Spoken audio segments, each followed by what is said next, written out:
She watched the most feared man in New York lift the crystal tumbler to his lips, his dark eyes locked onto hers. The amber liquid inside was laced with a tasteless, odorless toxin enough to stop a man's heart over 6 agonizing months. He knew she was the sister of the boy his men had slaughtered. He knew she had infiltrated his heavily guarded estate, and as he swallowed the poisoned whiskey without breaking eye contact, a terrifying realization sent a shiver down her spine. He knows exactly what is in this glass, and he is drinking it anyway. But why? The Falcone estate sat on 40 acres of prime, secluded real estate in upstate New York, a modern fortress masquerading as a Gilded Age mansion. It was built on blood, quiet bribes to the right state senators, and the iron will of Gabriel Falcone. To the FBI, Gabriel was the elusive head of the largest organized crime syndicate on the eastern seaboard. To the media, he was a reclusive venture capitalist. But to Sophia Hayes, he was simply the monster who had signed her younger brother's death warrant. 3 years ago, Thomas Hayes had been a bright-eyed accounting student working a night shift at a downtown logistics firm. He had seen something he shouldn't have: a shipment of untraceable weapons being loaded onto trucks owned by a Falcone shell company. The police report called it a robbery gone wrong. Sophia knew the truth. She had spent the last 36 months transforming herself from a grieving sister into a meticulous patient weapon. She changed her hair, forged a flawless background as a private concierge dietitian, and slowly maneuvered her way into the employment of the Falcone household. Now she was Gabriel's personal nutritionist, responsible for every meal, every protein shake, and every drop of morning espresso that passed his lips. It was 7 a.m. on a crisp October morning. The massive industrial kitchen of the estate was quiet, save for the low hum of the imported Italian espresso machine. Sophia stood at the marble island, her hands perfectly steady as she prepared a custom blend of dark roast. From the pocket of her tailored charcoal slacks, she withdrew a small, unassuming amber glass vial. Inside the vial was a synthesized derivative of thallium, heavily diluted and mixed with a slow-acting cardiac depressant.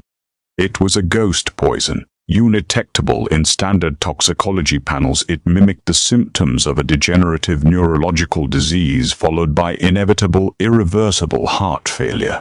She unscrewed the dropper, letting exactly 3 drops fall into the steaming ceramic cup. 1 for the grief, 2 for the lost future, 3 for Thomas. "You're in early today, Miss Hayes." Sophia didn't flinch, though her heart slammed against her ribs. She capped the vial smoothly, slipping it back into her pocket before turning around. Standing in the doorway was Gabriel Falcone. He was 38, tall, with the lean, predatory build of a man who never fully slept. His dark hair was slightly tousled, his jaw shadowed with stubble, but his eyes, a piercing, cold slate gray, were entirely lucid. He wore a simple black dress shirt, unbuttoned at the collar, and dark trousers. He didn't look like a mob boss. He looked like a tragic Renaissance prince, which only made him more dangerous. "Mr. Falcone," Sophia replied, her voice an even, professional purr. "Your schedule indicated a breakfast meeting with the Longshoremen Union reps at 8. I wanted to ensure your espresso was ready before the house got crowded." Gabriel walked slowly into the kitchen. The sheer magnetism of his presence seemed to suck the oxygen from the room. He stopped right in front of the island, looking down at the steaming cup, and then up at her. "You take incredibly good care of me, Sophia," he murmured. His voice was a deep, resonant baritone that always felt inappropriately intimate. "It is what you pay me for, sir." "Is it?" Gabriel picked up the cup. He brought it close to his face, letting the steam curl around his sharp cheekbones. He closed his eyes, inhaling the rich aroma. "You know, my father was poisoned. Arsenic in his linguine. Clumsy. Messy. The man who did it didn't even have the courtesy to look him in the eye when he choked." Sophia's breath caught in her throat. She forced her facial muscles to remain entirely relaxed, a skill she had practiced in the mirror for hundreds of hours. A tragic loss, Mr. Falcone. I assure you my kitchen is entirely secure. Gabriel opened his eyes, locking that heavy slate-gray gaze onto hers. The silence stretched between them, thick and electric.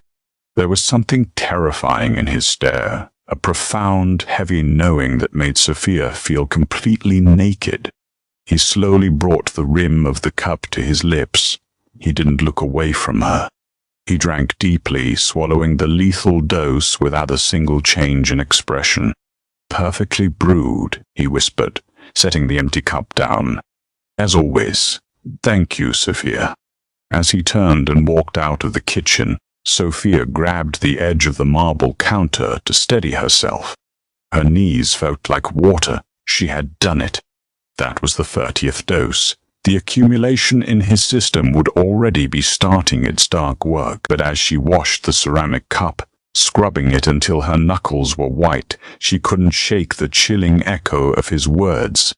Why had he brought up his father? Why did he look at her like that? She pushed the paranoia down. The Falcons were notoriously paranoid. It was just a mind game. It had to be. Gabriel Falcone was a dead man walking, and she was the reaper who had come to collect. By November, the subtle changes began. The first sign was a slight tremor in Gabriel's left hand during a tense sit-down in the estate's mahogany-paneled library. Sophia was present, pouring sparkling water for the guests, a group of heavy hitters from the Chicago outfits. Gabriel's second in command, Cassius Romano, sat to Gabriel's right. Cassius was a brutal, ambitious man in his late 40s, wearing a tailored suit that couldn't quite hide the bulldog thickness of his neck. The feds are sniffing around the Brooklyn ports, Gabe, Cassius said, his voice a low, gravelly bark. Senator Wright is asking for another $2 million to keep the Oversight Committee blind. But I'm telling you, it's a sinkhole. Gabriel reached for his water glass. As his fingers wrapped around the crystal, a fine, uncontrollable vibration shook his hand. The ice clinked against the glass, a sharp, ringing sound in the quiet room. Sophia stood in the corner, holding a silver tray, watching with bated breath. It's happening. The neurological decay.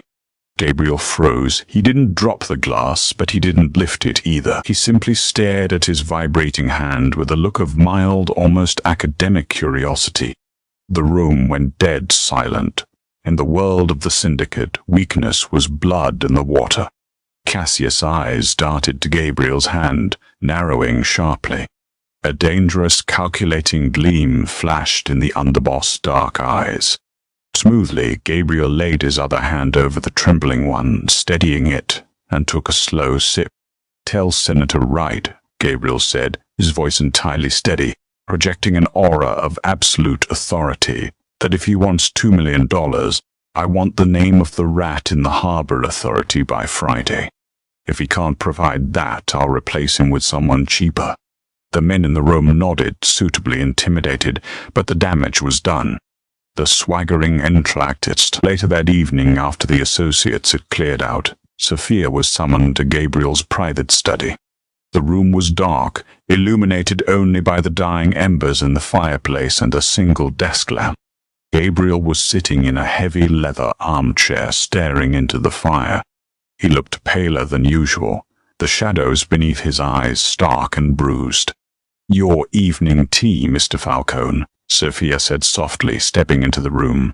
The tea contained dose number 42. "Sit with me, Sophia," he commanded gently.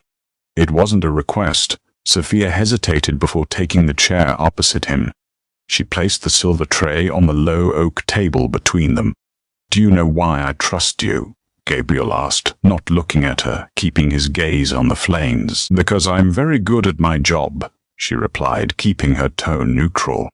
"Because you are the only person in this house who doesn't want my money," he corrected, turning his head to look at her. "Cassius wants my throne. The capos want my territory. The politicians want my bank accounts. But you want something entirely different. Sophia's blood ran cold. "I only want to ensure your optimal health, sir." Gabriel let out a low, humorless chuckle. "My optimal health." He leaned forward, reaching out to pick up the teacup. As he did, his fingers brushed against hers. His skin was unusually cold. A jolt of electricity shot up Sophia's arm at the contact, a bizarre, entirely unwanted thrill of physical chemistry that she aggressively tried to suppress. "You have beautiful eyes, Sophia," Gabriel murmured, leaning closer. The proximity was intoxicating, dangerous. She could smell the expensive cologne on his skin, mixed with the faint metallic scent of impending illness. There is a deep, profound sadness in them, a hunger for justice. "I understand that hunger." He took the cup from her hand, his fingers lingering on hers for a second too long. He drank the tea, every drop. "Cassius noticed my hand today," Gabriel stated matter-of-factly, leaning back into the shadows of his chair. "He smells blood. He thinks I'm losing my edge. But I'm getting sick. Are you feeling unwell, Mr. Falcone? I can arrange for Dr. Tom Kensington to come to the estate," Sophia offered, playing the part of the dutiful nurse. "No doctors," Gabriel snapped, a sudden flash of the ruthless mob boss piercing through his lethargy. "Doctors talk. Kensington is loyal to my wallet, not my life. If the syndicate believes I am dying, there will be a war. The streets will bleed. Cassius will tear this family apart to take the crown." He looked at her, his slate-gray eyes softening into something that looked terrifyingly like vulnerability. "I need time, Sophia. Just a little more time to finalize my affairs. To ensure the rats are trapped." Sophia stared at him, a whirlwind of conflicting emotions tearing through her chest. This was the man who had ordered the hit that killed Thomas. He was a murderer, an extortionist, the king of shadows. He deserved to suffer.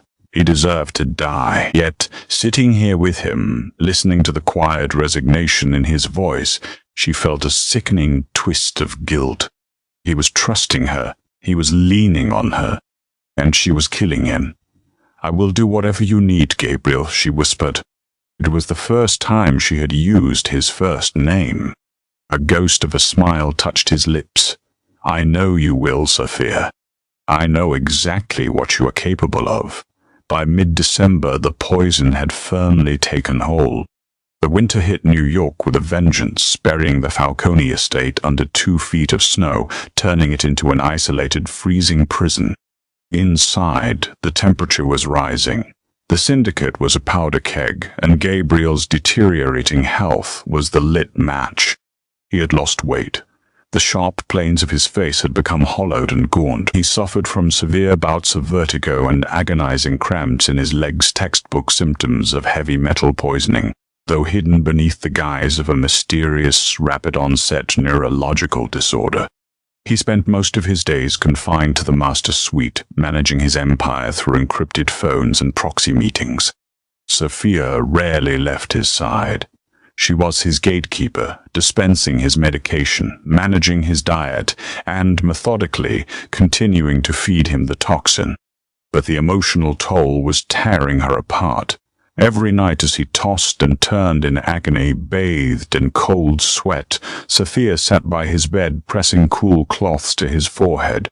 In his feverish states, Gabriel wasn't a mob boss. He was just a man in pain. He would grip her hand with desperate strength, muttering things in Italian, burying his face into her palm. "Don't leave me," he would whisper in the dark. "I'm right here," she would reply, fighting the hot tears that threatened to spill down her cheeks. "I'm right here, killing you." The cognitive dissonance was maddening. She hated him for Thomas, but the man she was nursing was brilliant, fiercely protective of his inner circle, and surprisingly gentle with her. He had ordered Cassius to double the security around the East Wing, explicitly instructing his men that if anything happened to him, Sophia was to be granted safe passage out of the country with a trust fund of $5 million.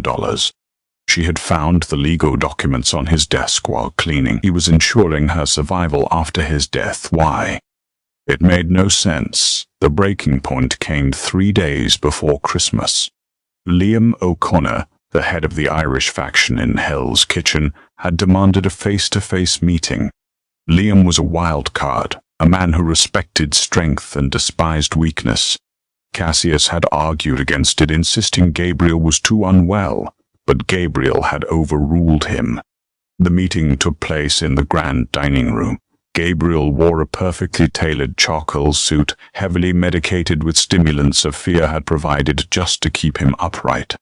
He looked like a king making his final stand. Liam, a massive red-faced man with a roaring laugh, sat across the long mahogany table. "Gabriel, my friend, you look terrible. The rumors say you're stepping down, that Cassius is holding the reins. Rumors are usually started by men too cowardly to speak the truth," Gabriel replied, his voice a lethal, quiet rasp. "I am exactly where I need to be, Liam. Now, about the distribution percentages in the Bronx." They talked for 20 minutes. Sophia stood by the grand double doors, watching intently. Gabriel was holding his own, his mind as sharp as ever, parrying Liam's aggressive negotiations with cold, calculated logic. But then, it happened. Gabriel stood up to pour Liam a drink from the crystal decanter on the sideboard. Halfway across the Persian rug, his legs simply gave out. It wasn't a stumble. It was a total collapse. He crashed to the floor, knocking over a heavy bronze side table. The noise was deafening. "Gabriel!" Sophia screamed, breaking all protocol as she sprinted across the room. Chaos erupted. Liam's bodyguards reached for their weapons, startled by the sudden movement. Cassius Romano, who had been standing in the corner, didn't move to help his boss. Instead, a cold, triumphant smirk flashed across his face for a fraction of a second before he replaced it with a mask of faux concern. Sophia fell to her knees beside Gabriel. He was gasping for air, clutching his chest. The beta blockers in the poison were failing to mask the cardiac distress any longer. His heart was fibrillating. "Get him to the bed." Sophia yelled at the guards, her medical training overriding her panic. "Cassius, call Dr. Kensington immediately. Tell him to bring a portable defibrillator and IV fluids." And Cassius stepped forward, looking down at Gabriel with disguised contempt. "Maybe we should take him to a real hospital, Miss Hayes. He looks like he's finished. If you take him to a hospital, the feds will have him in custody before he stabilizes." Sophia snapped, glaring up at the underboss. "Help me carry him!" They managed to haul Gabriel up the grand staircase to his master's suite. By the time Dr. Kensington arrived, a flurry of panic and medical bags, Gabriel was unconscious, his pulse weak and thready. Sophia stood back, her hands trembling violently. She had wanted this. This was the vengeance she had craved for 3 years. She wanted him broken, gasping, helpless. But as she watched the doctor hook Gabriel up to monitors, the steady beep, beep, beep filling the vast room, all she felt was a hollow, crushing despair. After an hour of frantic work, Dr. Kensington managed to stabilize him. The doctor, a thin man with nervous eyes, pulled Cassius and Sophia into the hallway. "It's a severe autoimmune flare-up, combined with what looks like acute myocardial weakness," Kensington lied smoothly, reciting the symptoms exactly as Sophia's poison was designed to mimic. "His body is attacking itself. He needs absolute rest. Another episode like this and his heart will simply stop." Cassius nodded slowly, rubbing his chin. "How long does he have, Doc?" "Weeks, maybe a month, if he's lucky." Cassius didn't look sad. He looked like a man who had just won the lottery. "Understood. Keep him comfortable, Doc. Miss Hayes, you do not leave his side. Nobody goes into that room without my authorization. I have a syndicate to run." With a dismissive nod, Cassius turned and walked down the hallway, already pulling out his phone to make the calls that would secure his new empire. Sophia walked back into the dimly lit bedroom. The doctor had packed up and left, leaving her alone with the dying king. Gabriel was lying motionless against the white pillows. The oxygen cannula in his nose hissed softly. Sophia pulled a heavy wooden chair up to the bedside and collapsed into it, burying her face in her hands. "I'm sorry," she sobbed quietly into the silence of the room. "I'm so sorry, Thomas. I don't know if I can finish it." A cold, weak hand suddenly clamped around her wrist.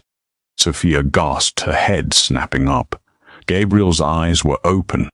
They weren't clouded with pain or medication. They were sharp, focused, and burning with a fierce, terrifying intelligence.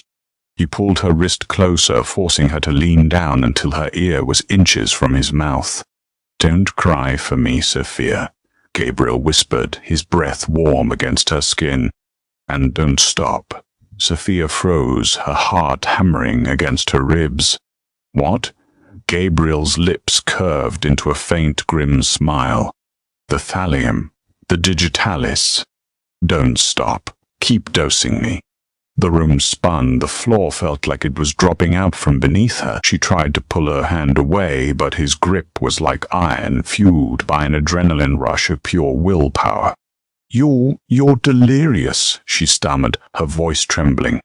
"I have known since the first drops of Sophia Hayes," Gabriel breathed, his slate-grey eyes locking onto hers with devastating clarity.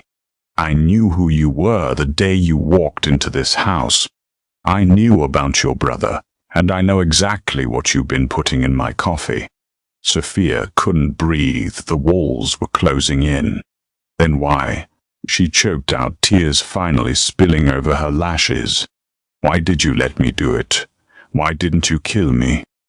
Gabriel reached up with his free hand, gently wiping a tear from her cheek with his thumb. The tenderness of the gesture was completely at odds with the horrifying reality of their situation. "Because, my beautiful viper," Gabriel whispered, his eyes shifting toward the heavy oak door where Cassius had just stood. "A king cannot slaughter his own court without a rebellion. But if the court believes the king is dying of natural causes, they get sloppy. They reveal their true colors." He let go of her wrist and let his head fall back against the pillows, his chest heaving slightly from the effort. "Cassius ordered the hit that killed your brother," Gabriel said, the words hitting Sophia like physical blows. "Thomas found out Cassius was skimming from the weapons shipments and selling them to the cartel.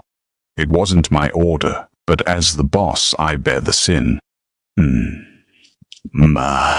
Sophia stared at him, horror and revelation crashing over her in equal measure. "You want vengeance for Thomas," Gabriel continued, his voice dropping to a harsh, guttural whisper. "I want to excise a cancer from my family. So we keep playing this game, Sophia. You keep making me sick. We let Cassius think he's won. We let him step into the light.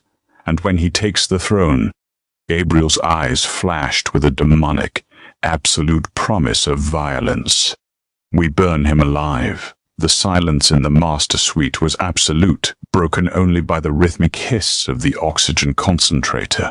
Sophia stood frozen, the vial of poisoned thallium heavy in her pocket, as Gabriel's words dismantled the entirety of her reality over the past 3 years. Cassius. It had been Cassius all along. "I need proof," Sophia whispered, her voice trembling. The professional icy veneer she had maintained for so long shattered, leaving behind only the raw, exposed grief of a sister mourning her brother. "If you're lying to save your own skin, Gabriel, I swear to God I will inject the rest of this vial directly into your IV line." Gabriel didn't flinch. He slowly lifted a shaking arm, pointing a pale finger toward the opposite side of the room, behind the Modigliani canvas on the east wall. "The safe combination is 41281. Look for the black leather ledger." Sophia crossed the room, her legs feeling like lead. She swung the heavy framed painting aside, revealing the digital keypad of a recessed wall safe. She punched in the numbers. A soft click echoed through the room. Inside lay stacks of sequentially marked $100 bills, velvet jewelry boxes, and at the bottom a thick, black, leather-bound ledger. Next to it was a manila envelope. She pulled them out, her hands shaking so badly she almost dropped them. She opened the envelope first. Inside were heavily redacted FBI surveillance logs, photographs taken with telephoto lenses, and confidential Port Authority manifests. There was Cassius, standing at the Red Hook Marine Terminal in Brooklyn, shaking hands with men Sophia recognized from the evening news high-ranking lieutenants of the Sinaloa cartel. Then she found the police report, not the sanitized version released to the press, but an internal NYPD file. Stapled to the back was a covertly recorded audio transcript between Cassius and a known freelance hitman named Sullivan. Sullivan, the kid at the logistics firm, he was logging the mess containers. He saw the serial numbers on the crates. Cassius, clean it up. Make it look like a botched robbery. If Gabriel finds out we're running hardware through his legitimate shell companies, he'll put a bullet in both our heads. Sophia dropped the papers onto the Persian rug. The floor gave way beneath her, and she sank to her knees, a ragged sob tearing its way out of her throat. For 3 years, she had hated Gabriel Falcone. She had weaponized her own life to destroy him, and she had been acting as the executioner for the very man who murdered her brother. Sophia, she looked up through blurred eyes. Gabriel had managed to sit up, pushing the oxygen cannula away from his face. The physical effort cost him dearly. A sheen of cold sweat coated his forehead, and his breathing was shallow. Yet his slate-grey eyes were anchored to hers, filled with a deep, uncompromising empathy. I couldn't move against him immediately, Gabriel explained, his voice a hoarse rasp. Cassius has half the capos in his pocket. If I took him out without undeniable public proof of his betrayal, the 5 families would view it as an unprovoked slaughter. The syndicate would fracture into an all-out war across the 5 boroughs. Innocent blood would flood the streets. I needed him to step out of the shadows. I needed him to claim the throne so the other bosses could see his treason. And then I showed up, Sophia realized, the sickening irony washing over her. A grieving sister with a chemistry background and a fake resume. You were a gift, Gabriel murmured, a dark, dangerous smile touching the corners of his mouth. A beautifully lethal gift. When I realized what you were doing, it gave me the perfect cover. A slow, natural decline. It emboldened him. But you are dying, Gabriel, Sophia cried softly, crawling toward the side of his bed. The thallium. I've been dosing you for months. The neurological damage, the cardiac distress, it's real. Even if we stop now, the heavy metals in your tissue. Then you cure me, Gabriel commanded softly, or you keep me alive long enough to finish this. Sophia's mind raced, her medical training snapping back into focus. Prussian blue. It's an antidote that binds to thallium in the digestive tract, allowing it to be excreted. I can synthesize it or acquire it quietly through a contact I have near Mount Sinai Hospital. But we still have to make it look like you're failing. Cassius is watching. We fake the symptoms, Gabriel agreed, falling back against the pillows, exhausted. Give me harmless emetics, keep the doctor guessing. But flush the poison out of my blood, Sophia. I need my strength for what comes next. Over the next 3 weeks, the Master Suite became a theater of high-stakes deception to the outside world, and specifically to Cassius Romano. Gabriel Falcone was a man taking his final agonizing breaths. Dr. Kensington visited twice a week, shaking his head grimly as he reviewed the fabricated charts Sophia provided. In reality, a desperate clandestine recovery was underway. Sophia smuggled in capsules of Prussian blue hidden inside standard vitamin bottles.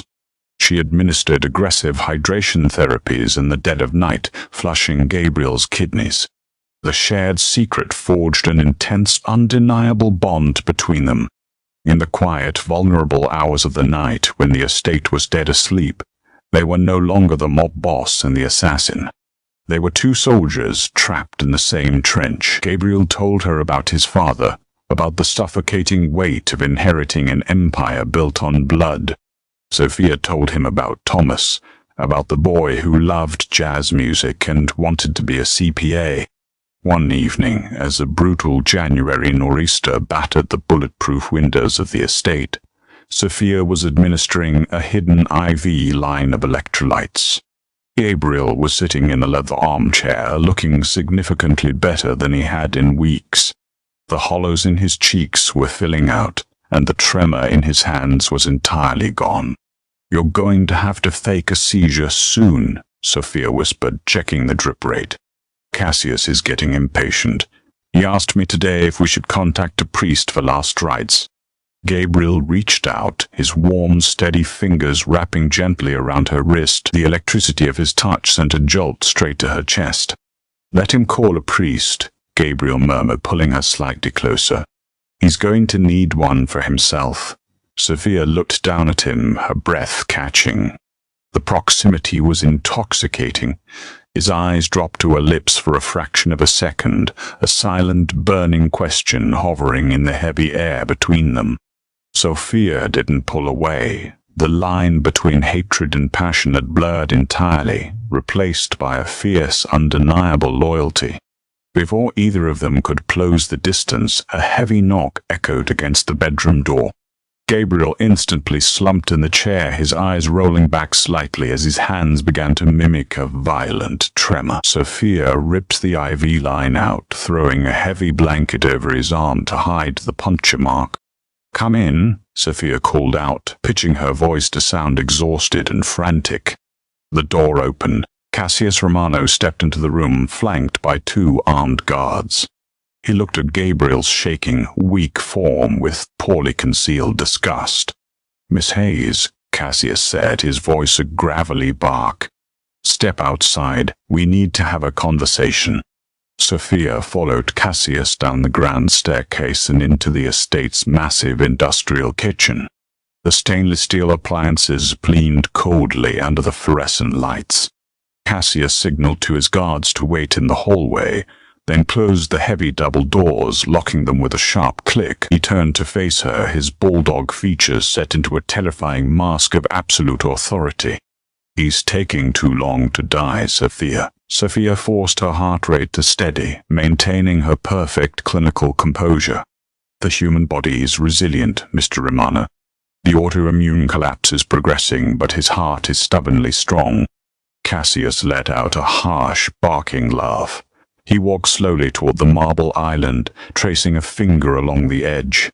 "Cut the medical bullshit. We both know he doesn't have an autoimmune disease." The blood drained from Sophia's face. She gripped the edge of the counter behind her to keep from collapsing. "He knows. I have a contact in the NYPD," Cassius continued, pulling a cigar from his breast pocket and lighting it, not caring that smoking was strictly forbidden in Gabriel's kitchen. "A Detective Riley down at the 14th Precinct. He ran a deep background check on you 6 months ago when you first applied for this job." Cassius took a slow drag, exhaling a thick cloud of blue smoke into the air. "Sophia Hayes, sister to Thomas Hayes, the kid who caught a bullet at the Red Hook terminal. You changed your hair, faked your certifications, but Riley is thorough. He brought the file straight to me." Sophia's mind screamed in panic. "If you knew who I was, why did you let me near him?" "Because, sweetheart, I knew exactly what you came here to do," Cassius grinned, a predatory showing of teeth. "You wanted revenge. I wanted the throne. You were doing my dirty work for me. And the best part? It kept my hands completely clean. If anyone ever looked into Gabriel's death, they'd find a vengeful sister with a poison vial, not an ambitious underboss." He took another step closer, his massive frame looming over her. "You are my perfect patsy, Sophia, but your timeline is flawed. I am tired of waiting. This Friday night I am calling a summit at the St.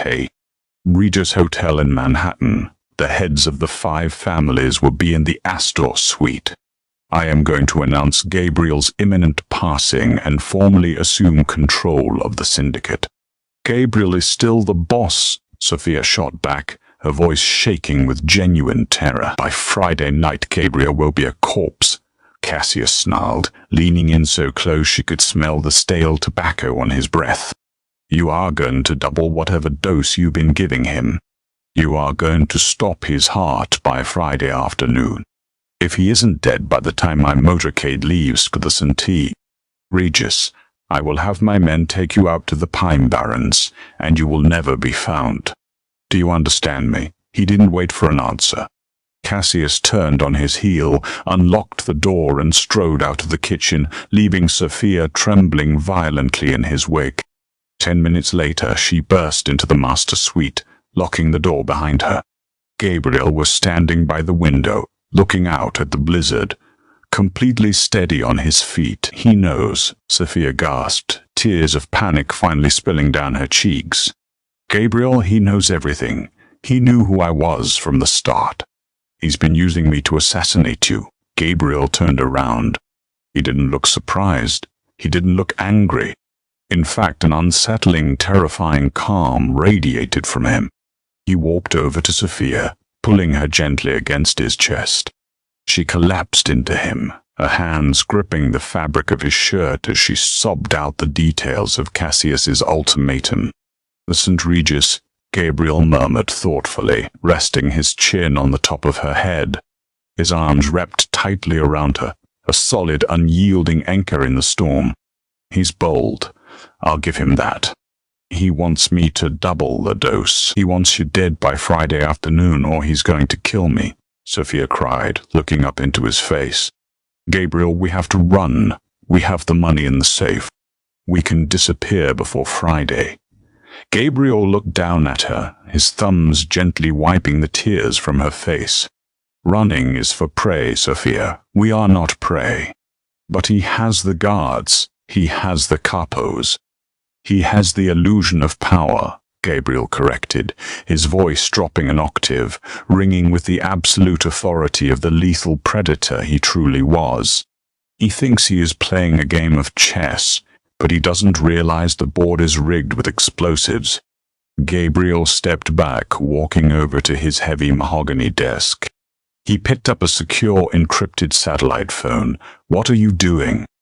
Sophia asked, wiping her eyes. "Cassius wants a transition of power at the St. Regis," Gabriel said, a dark, chilling smile spreading across his face.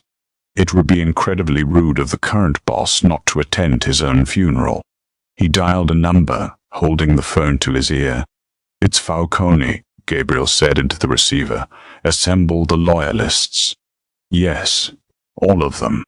We move on Friday night. Cassius has dug his own grave. Now we are going to bury him." Gabriel hung up the phone and turned back to Sophia. The sick, dying man was gone. In his place stood the undisputed king of the New York underworld, resurrected and thirsty for blood. "Get your finest dress ready, Miss Hayes," Gabriel said softly, his slate-grey eyes burning with dark anticipation. "On Friday night, we are going to a coronation, the Astor Suite at the St. Regis Hotel in Manhattan was a monument to old-world wealth, a sprawling expanse of crystal chandeliers, crown molding, and floor-to-ceiling windows overlooking Fifth Avenue. On any other Friday night, it hosted foreign dignitaries or tech billionaires. Tonight, it held the most dangerous men in North America. The blizzard that had battered upstate New York had descended upon the city, swirling snow against the reinforced glass.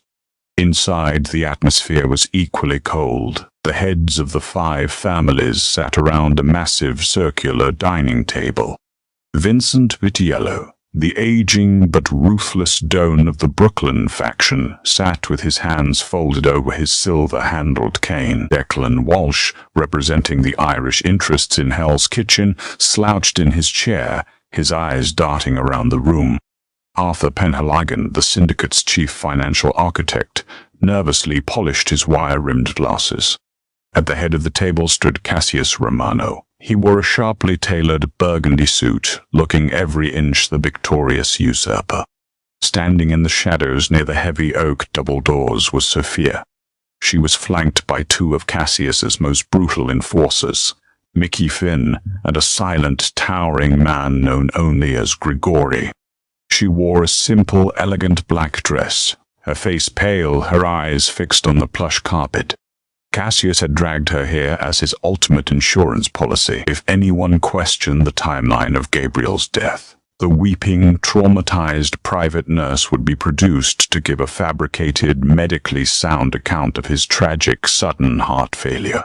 "Gentlemen," Cassius began, pouring himself a measure of Macallan 25 from a crystal decanter. His voice was somber, dripping with a practiced, sickening grief. "I called this emergency summit because our family has suffered a catastrophic loss. As of 4 o'clock this afternoon, Gabriel Falcone passed away at his estate." A low murmur rippled through the room. Vincent Vitiello narrowed his eyes. "You're telling me a man who survived 3 assassination attempts and a federal indictment was taken out by his own immune system?" "Namba." "His heart gave out, Vincenzo," Cassius said smoothly, taking a sip of his scotch. "I have his private physician's reports. I have his nurse right here." Cassius gestured toward the shadows where Sophia stood. "The point is, the king is dead, and in times of transition, stability is paramount. The Colombians are pushing our southern ports. The feds are sniffing around the casino developments in Atlantic City. We cannot afford a power vacuum. I am officially stepping up as the head of the Falcone Syndicate." Declan Walsh scoffed. "Just like that? You expect us to kiss the ring before the body is even cold?" "I expect you to respect the chain of command," Cassius snarled, dropping the grieving facade, his true bulldog aggression bleeding through. "I control the capos. I control the eastern ports.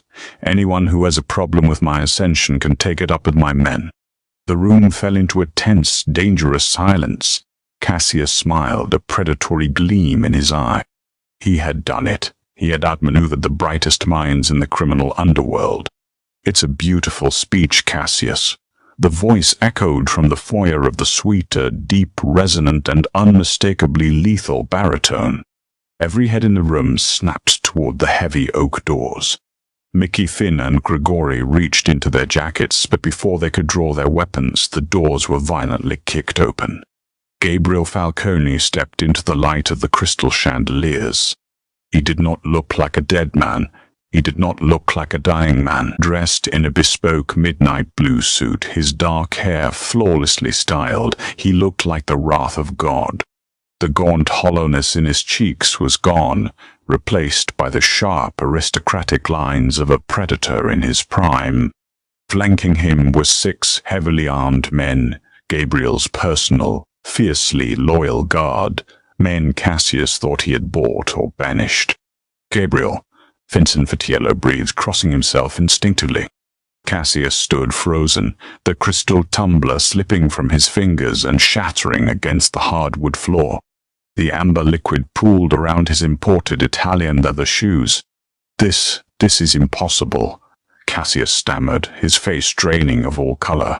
He looked frantically at Sophia. "You said—" "She said exactly what I told her to say," Gabriel interrupted, his voice a quiet, terrifying rumble that carried perfectly across the vast room. He walked slowly toward the table, the sea of mob bosses parting for him. He stopped a few feet from Cassius, radiating an aura of absolute, unyielding dominance. "Reports of my demise," Gabriel said, his slate-gray eyes locking onto his underboss, "were entirely engineered by me, to see exactly how fast the rats would scramble for the crown. Gabe, listen to me."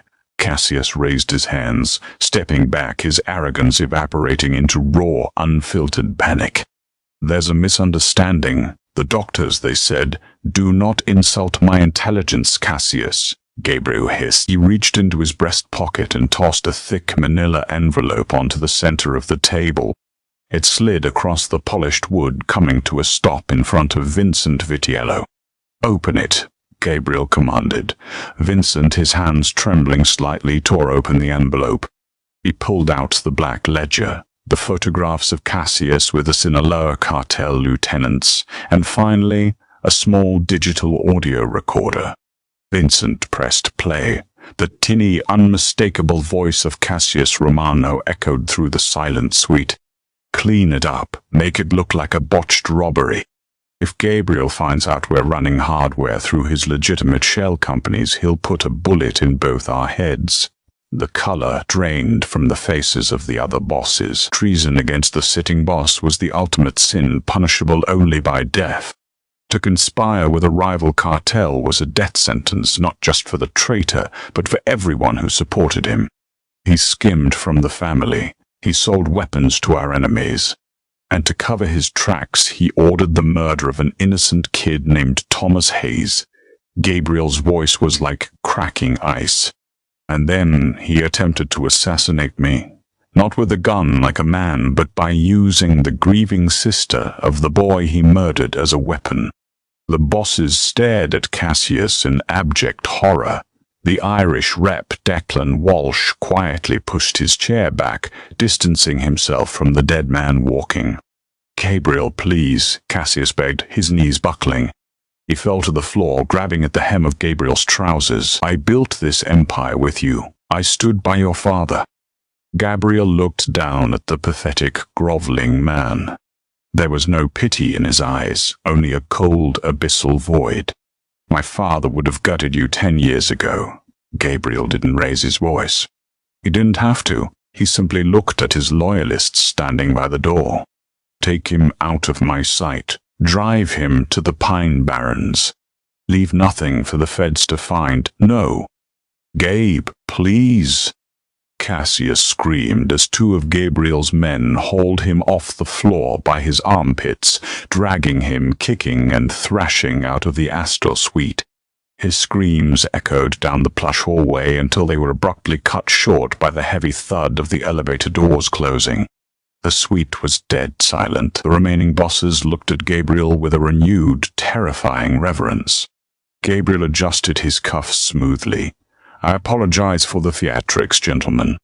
The transition of power has been cancelled. The Falcone family remains secure. We will resume our normal business operations on Monday." He turned away from the table, his gaze sweeping the room until it landed on the shadows by the door.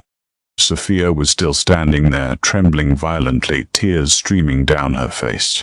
Gabriel walked over to her, his expression softening instantly. He reached out, gently wrapping his hand around hers, ignoring the stares of the most powerful men in New York. "Come on," he murmured softly, leading her out of the room. "Let's go home." The drive back to the upstate estate was undertaken in complete silence. The snowstorm had finally broken, leaving behind a pristine, moonlit landscape that sparkled like crushed diamonds. Inside the armored Maybach, the heat was turned up high. Sophia sat curled against the window, her mind struggling to process the violent, rapid unraveling of the last 24 hours.